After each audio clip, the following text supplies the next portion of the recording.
Hola, imaginad que os planteo el siguiente problema de probabilidad. Todos conocemos cómo es un boleto de la lotería primitiva con sus 49 números y vamos a elegir 6 números al azar. Y os pregunto, ¿cuál es la probabilidad de que esos 6 números, al menos 3, estén formando una diagonal? Claro, empezar a calcular esta probabilidad no es nada sencillo.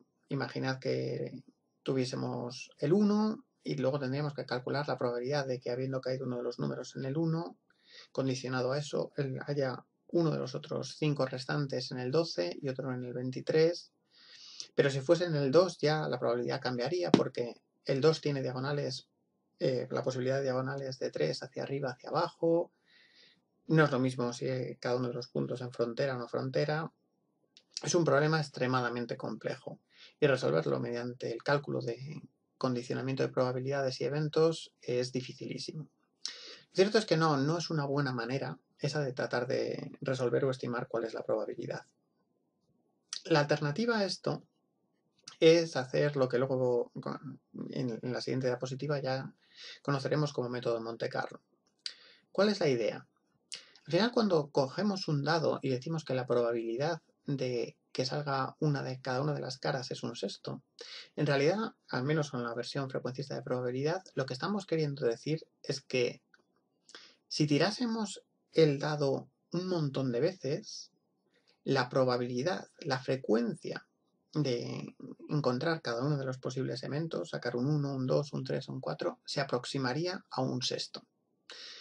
¿Vale? Esa es la interpretación de probabilidad, la interpretación frecuencista. Pues podemos hacer el proceso inverso. Es decir, vale, si no conozco cuál es la probabilidad de los eventos, lo que puedo hacer es simular el proceso estocásticamente muchísimas veces y contar la cantidad de veces que ocurre un evento o no. Y la cantidad de veces que ocurra un evento será la probabilidad estimada del evento. Si yo quisiese resolver el problema este de la primitiva, lo que haría sería lanzar 6 números al azar, una y otra vez, y contar el número de veces que aparecen 3 en una diagonal y las que no. Dividiría el número de veces que han ocurrido 3 en la diagonal entre el número de muestras totales y ese sería el valor de probabilidad que daría. ¿Vale? Esta idea es lo que se conoce como simulación de Monte Carlo. La simulación de Monte Carlo fue desarrollada inicialmente por Stanislaw Lem en el contexto del proyecto Manhattan en los Álamos, en el desarrollo de la bomba nuclear, y rápidamente fue ayudado también por John von Neumann, sí, el von Neumann que tenemos en todos los sitios, en arquitecturas, en teoría de juegos, en todo, pues también en simulación de Monte Carlo hizo una contribución importante. Y la idea es esta, es si utilizar el mecanismo de simulación de procesos para aproximarse a los valores mediante la frecuencia, a los valores de probabilidad. Y además nos vamos a aproximar de acuerdo al teorema central del límite, a una velocidad de raíz de n. Es decir, nos podemos aproximar todo lo que queramos a la probabilidad real sin más que muestrear más. De hecho, el proceso de Monte Carlo establece este nivel de error, con lo cual la verdadera probabilidad va a depender de cómo de variable sea el proceso, por eso el sigma está ahí, pero también va a depender de cuánto sea n. Para cuanto mayor sea n, más nos aproximaremos o con mayor seguridad estaremos en la probabilidad real. Claro, resolver el problema de cálculo del tiempo de finalización de un proyecto cuando un proyecto es complejo, hemos visto que utilizar el probabilístico no es un buen método. No es un buen método porque no estamos teniendo en cuenta caminos paralelos, las posibles interacciones que puede haber entre diferentes caminos, etc. ¿Qué es lo que se propone en gestión de proyectos como un método muchísimo más avanzado para calcular el tiempo de finalización en procesos estocásticos complejos? Pues la idea es la siguiente, mira, simula el proceso, simula el proyecto de acuerdo a las especificaciones estocásticas que tenga miles de veces y computa cuál es el tiempo de finalización del proyecto en cada una de ellas, haciendo Monte Carlo. Vas a repetir el evento una y otra vez y vas a poder calcular cómo es la distribución experimental, la distribución empírica del proyecto de acuerdo a la definición estocástica que hemos hecho de él.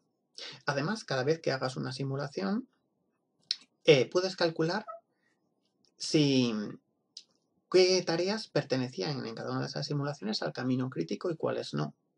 Si divides la cantidad de veces que una tarea perteneció al camino crítico en las simulaciones entre el total de simulaciones que has hecho, puedes estimar también el índice de criticidad o de criticalidad del proyecto. Es decir, haciendo simulación de Monte Carlo, es decir, definiendo el proyecto como si fuese determinista, donde las duraciones están calculadas de acuerdo a la definición estocástica de cada una de las tareas, podemos repetir el proceso una y otra vez y estimar tanto el tiempo de finalización como es la distribución real, que no tiene por qué ser una normal, ni tiene por qué seguir cualquier otro tipo de distribución. Nosotros vamos a estimar cómo es la de un proyecto en concreto y además vamos a ser capaces de calcular el índice de criticalidad.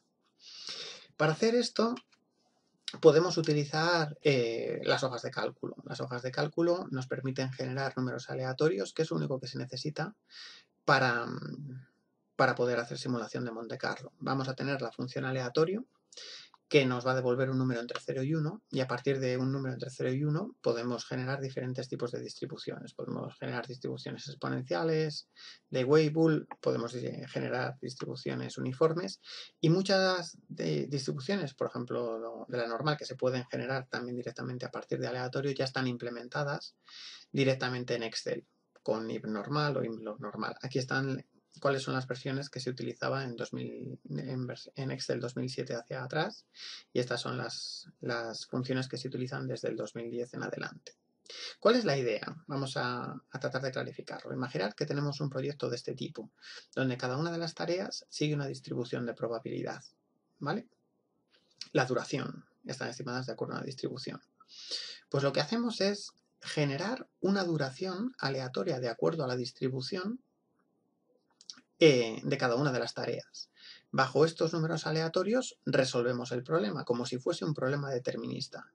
Y de ahí calculamos cuál es la duración del proyecto, en este caso sería el 21,02, y además calculamos qué tareas bajo este condicionamiento fueron críticas. Diríamos si B fue crítica, si C fue crítica, si cada una de las tareas son críticas. Vamos a hacer esto un montón de repeticiones y almacenar el tiempo de finalización del proyecto en cada uno de los casos. Vamos a calcular el número de veces que cada una de las tareas fueron críticas y lo dividiremos entre el total de simulaciones.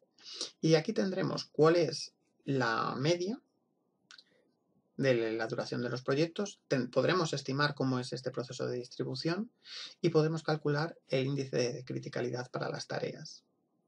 Existe software comercial para hacer simulación de Monte Carlo.